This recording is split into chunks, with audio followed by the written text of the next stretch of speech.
Cheryl, and thank you for recognizing me to speak. My name is Ann Bernicky, and I live in Pegram. I've been a resident of Cheatham County for over 15 years, and I have to be honest and say that I had no idea what was happening in our schools in regards to bullying until the death of Jacob Rogers.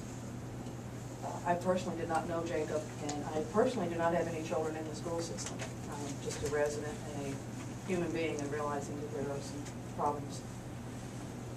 Shortly after Jacob took his life in December, I recall school officials mentioned in some media accounts that school personnel either were receiving or would receive training on suicide prevention and bullying interventions.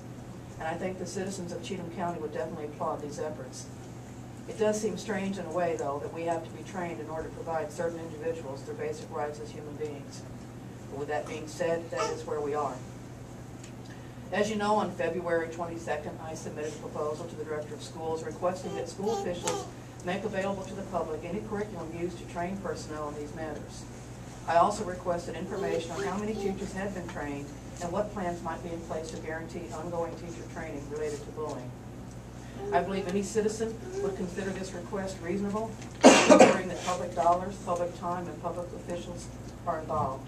And in this specific matter, the safety of the children attending Cheatham County schools, I think transparency is particularly urgent. Not only does the public have the right to know, but it seems vital to know what is expected of our teachers so that the community can reinforce these signals. We all know that bullying is a complicated problem, and I would urge you to seek community support for your efforts. The community can more effectively support your anti-bullying efforts, which carry out in your name, if we know what you are doing. I am surprised that this item was not considered appropriate for the agenda. It may be of no consequence if you can tell me and those of us assembled tonight whether I should seek this information some other way through an open government request. I'd like to close in saying that when I first found out about Jacob Rogers, like a lot of other people, I wanted somebody to do something about this. And then I realized that I was somebody. And we are all somebody. And we need to take responsibility, which I was taught as a child that responsibility means that you respond to it. We can't ignore this. We need to respond to it and have our schools be a safe place for all students.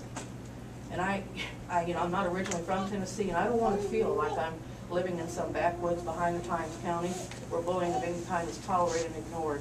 I want Tennessee, and in particular Cheatham County, to step up to the plate, educate our teachers and staff, and put into place policies and training that all students, regardless of differences, will be safe.